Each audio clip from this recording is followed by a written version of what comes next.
So today I want to talk to you a little bit about branding, right? Now, you've heard the word and you've probably even used it, and you probably have some idea that it's really important in your marketing. But here's the thing, if you ask 10 different business owners, you're probably going to get 10 different answers. And some are going to say that it's a logo, or others might say that it's the vibe that they have for their company on their social media, or the color palette of their website. It means different things to different people. But here's the thing, that branding involves those things, but it goes way deeper than that. Because what it really is, and it's hard to put into words, but it's the story that people tell themselves about who they believe you are. It's not what you have to say about yourself or your product itself. It's what people believe they can count on from your product, right? It's your reputation in someone's mind, right? So if I say to you, Tide, right? That's a brand. You're going to immediately think of probably a box of Tide, right? That's the image that you're going to have of Tide. But you're also going to probably, on a subconscious level, be able to think of how it smells and be able to think of how the scoop feels when you're going in and scooping out powder. And you might even think about the tiny bit of residue that's left on your fingers and how that feels. And so when I mention a brand, all those things happen. Consciously, you're thinking of what that box of Tide looks like, this image. Branding goes beyond just a conscious level, right? And the thing to remember is that your brand evolves as your business evolves. So if your marketing doesn't evolve as your company evolves, you're going to risk losing people and confusing them. Branding happens in 3 stages as your company grows. I want to show you the 3 stages and the most common mistakes that business owners make that act slowly kill trust and loyalty from their customers. So let's break it down. All right, so what I want to do is show you the 3 different stages, the core idea behind each stage, what you really need to understand about why people are buying and how to respond to that. And what I'm going to do is I'm going to use just a made-up example. We're going to talk about Joe. Joe has this incredible recipe for salsa, and he really wants to see if he can get this salsa to go nationwide, right? So we're going to start out where Joe starts out. And Joe starts out selling his salsa at farmers markets and gets a vendor's booth at different events, things like that. And so at this point, when Joe has his salsa and he's giving people a little taste, he's in stage 1 of his branding, right? In stage 1, if you're the owner, you are the brand, right? People associate whatever you're selling with you. So Joe gives people a little taste of his salsa at his little vendor booth. They like it. Now, that's a super important part, is that whatever you're selling, whether it's your product or your service or whatever it is, it has to be really good. Well, it doesn't have to be blow away good, but it has to be at least as good as what they can get somewhere else, right? So why would they buy your product if it's not that good? So whatever you're selling has to be at least as good, if not hopefully better than what they're able to get somewhere else. All right. So, but that is only half of the reason why people are buying. People are buying because of Joe. They like Joe. He's a nice guy. He's easy to talk to. He gives them a sample of his salsa and it's actually pretty good, right? So the core idea behind stage 1 branding is that the owner is the brand, right? So your product has to be good, your service has to be good, but the owner has to be likable, okay? Because if he's not likable, people are going to get turned off and they're going to equate that. Even if the product or service is good, if the owner's not likable, it's not going to work. So Joe has to be likable. Now, that's part of that brand, right? They're going to like Joe. They associate Joe with the salsa. Joe is the brand. Now, here's the thing. When people buy it, right, they're going to be buying the salsa you have to get into the reason why they're buying salsa from Joe. They can go to the store and buy the same brand that they know they like for the same price that they're paying for Joe's. In fact, Joe is a little bit more. So why are they buying from Joe? And if you say, well, I don't need to know the psychology behind it, I don't need to know all that psychobabble, all I know is that they're buying the product. The product must be good, people are going to buy it. That's only going to take you so far. I promise you that will come around to kill you if you don't understand it, right? What you really got to understand is that people have this place in their heart for the little guy, right? And so they see Joe who's working hard and he's making salsa and he's showing up at events and he's a likable guy. And they have this place in their heart that says, I want to help the little guy. I want to buy this, not because it's the greatest salsa they've ever had, but because they want to help the little guy, right? So you have to understand people are buying because they want to help the little guy. And so at this point, they like the salsa, they like Joe, but they're not buying it because they want salsa. They're not really even buying it because they like Joe. They're buying it for themselves because they want that to take that desire to help someone and act on it and fulfill that desire. And now they walk away with salsa that maybe they weren't planning on buying, so they don't care that much about it, but they feel great about the fact that they helped this little guy who seems like a great guy and they really like him. And so at this point, when you know that, right, you can't draw attention to it and say, hey, thanks for buying from me, the little guy, and acting on your desire to feel better about yourself. Like that would sound awful, right? You're going to kill it, right? Your response to that and how you can actually reinforce that is to turn around and just respond with gratitude. And I'm going to tell you in a few seconds how you can turn this into actually collecting their info. But you respond with gratitude. Now here's how you get their contact info.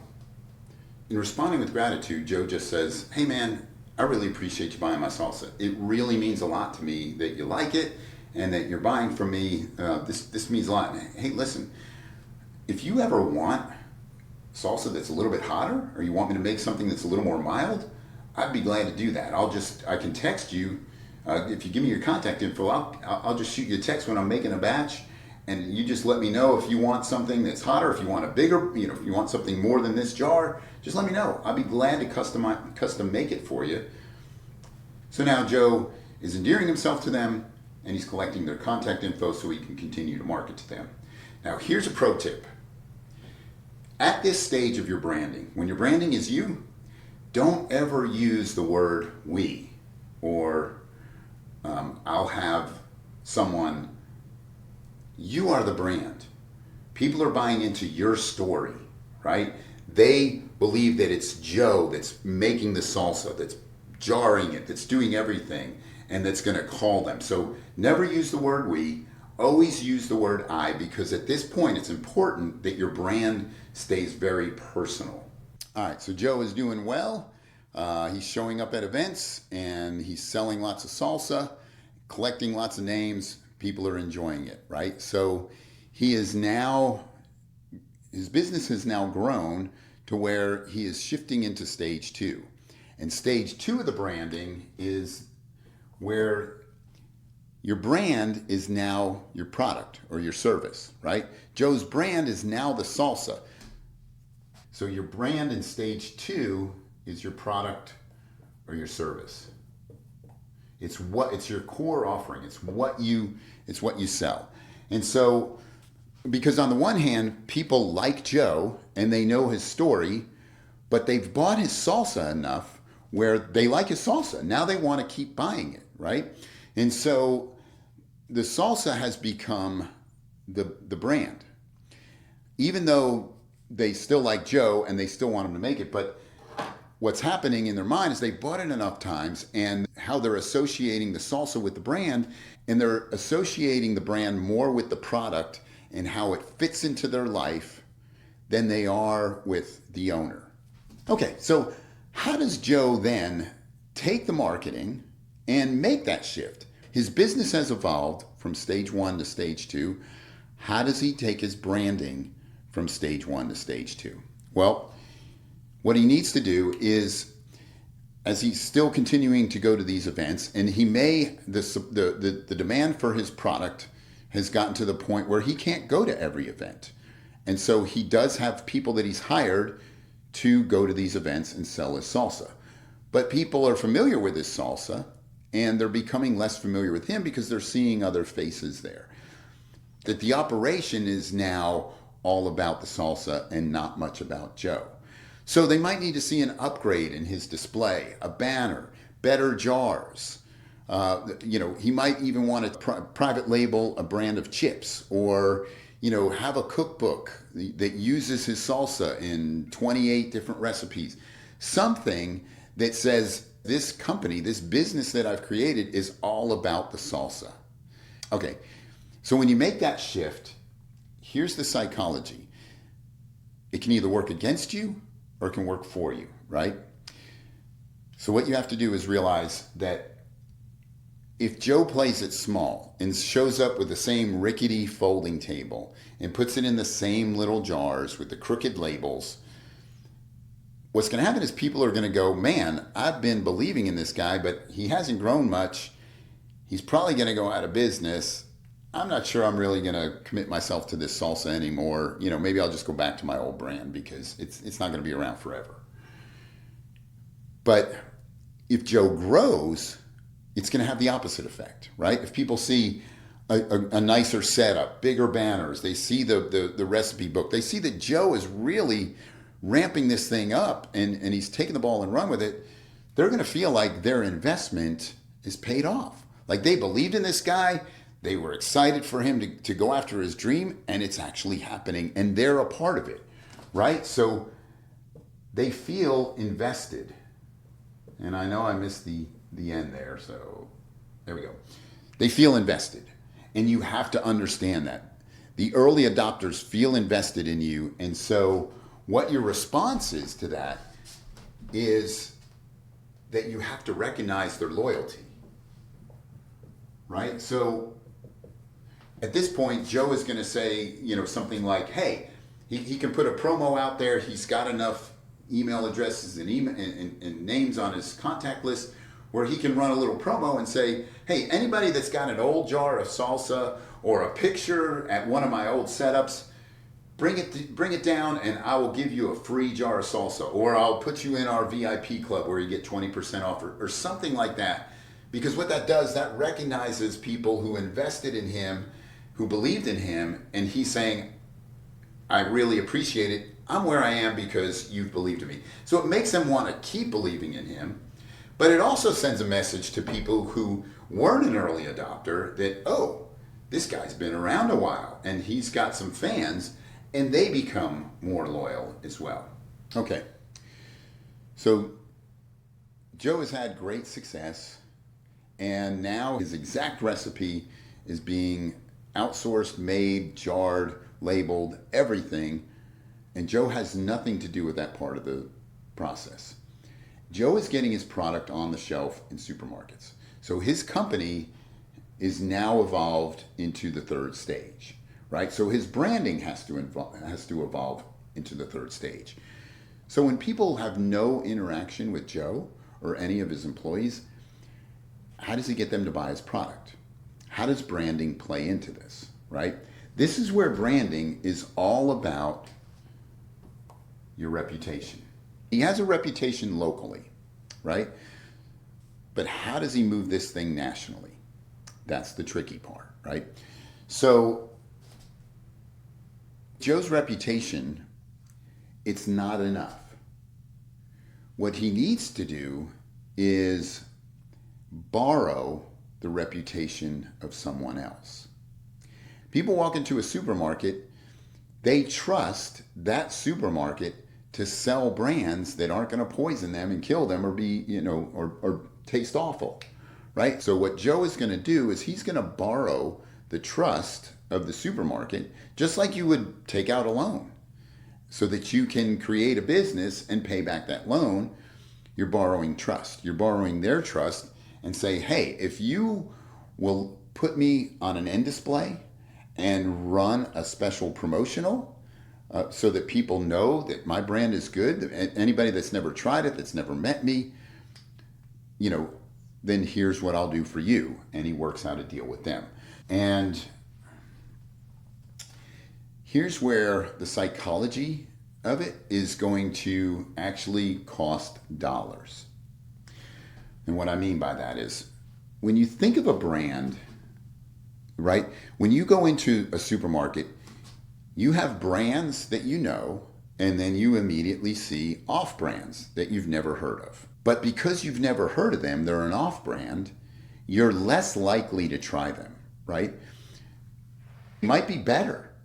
They might be cheaper and they might actually be just as good or better, but you're not willing to take a chance. You stick with brands that you know. So the way that you're going to borrow people's trust in this, if people have never tried Joe's salsa, the way he's going to get them to trust him is he's going to get a big display, which he's going to have to pay extra for at a supermarket. His packaging is going to have to say, you can trust me, right? He can't still have hand-labeled jars of salsa with crooked labels on them, right? You know, that's written with a magic marker. He's got to have those jars and those labels that are appealing. Think of what Apple does, right? When you pay for an Apple computer, it's much more expensive, but everything, even down to the box, feels nice. Feels like you look at the box, you look at how beautiful it is, how well it's packed, and the message that sends is, wow, if Apple takes the time to make sure that the box feels great and that the way it's packed is elegant, their computer's got to be worth the extra money because they must be putting that same time and attention and care into their computer. And the reverse is true. If Joe's salsa looked crappy, the packaging was not that good, if it all looked sloppy, chances are people are going to equate that with the quality of his product. So he's got to invest in the packaging, into the promoting of it, so that people will say, this looks like something I can trust. He is borrowing their trust by doing all that so that once they do try his salsa, they go, oh, this is delicious salsa. In fact, I'm probably never going to buy X brand again because Joe's salsa is so good. But initially, he needs to do something to gain their trust. So in stage 3 branding, reputation is everything. And you are asking people to trust you based on someone else's reputation or based on what they already trust. Good packaging, promotions, right? People buy Doritos chips over another brand. It's not because Doritos are that much better, maybe. It's because they trust it. They've seen the ads on TV. They know that this is a big brand. They know that that brand has gone through everything it needs to go through to be safe, to be what the FDA says it needs to do to sell a food product. So they trust it, right? But even big corporations borrow trust because they know if you see their commercial on TV, they are now a name brand. And that means you can trust them. So it's not really about the packaging. It's not really about being in the supermarket. It's about trust and borrowing your trust because you trust the supermarket, because you trust companies that spend money on advertising. So the psychology behind this is people want to feel safe when they're buying a product, right? They won't take the chance that something might be better. They'd rather stick with what they know they can trust. And so the response that Joe needs to have is to just stay consistent. Consistently advertise, consistently be on the shelves in the supermarket. The product has to look the same all the time. Now the packaging has to always be this top-notch packaging. He has to stay consistent.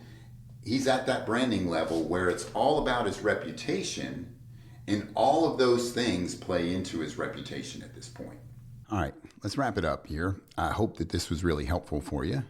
And, you know, keep in mind, if you are a startup, you're in stage one, if you're just getting going. So the main thing is in all these stages, you are continuing to build trust.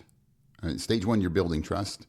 Stage two, you're continuing to nurture that trust. And in stage three, you're protecting that trust, right? But they're all about trust. And so if you're in stage one, go ahead and lean into who you really are and what you bring to the marketplace and how you bring it, and show people that they can trust you to continue to do that all the time. If you're in stage two, you've got to level up. As your business grows, people are going to trust when they see your level of professionalism grow, right? So whatever your product or service is, it can't still be at stage one, okay? They've got to see that you have grown and that your equipment that you're using or that how your product is being presented has grown with you. That's going to continue to build their trust and continue to reinforce that they've made a smart investment in you.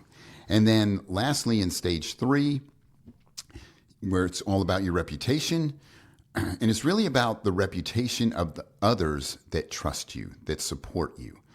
And you're going to continue to protect that trust and protect your reputation by consistently delivering top quality, whatever it is that you deliver. All right. Thanks. I hope that this has been helpful. And hey, let me say this. If you're not sure where you're at in your branding, if you're in between stages or you're just not sure how you should be branding, I'm going to leave a link in the show notes to my calendar. And just get on my calendar and let's talk. I have been through all these stages with my former company that I sold. And so I know, one, I've made a lot of mistakes, so I know what not to do. But I learned the things to do right. And I'd love to talk to you and just see if I can use my experience and the things that I've learned over the years to help you figure out what you need to do. So the link is in there. Just get on my calendar and let's have a conversation. And I'm doing that because I really appreciate everybody that supports me. All right. Thanks. And I look forward to hearing from you. All right. Well, thanks for listening. And hey, if this has been helpful, leave it in the comments how you're going to be able to use the information that I'm giving you. All right. Thanks.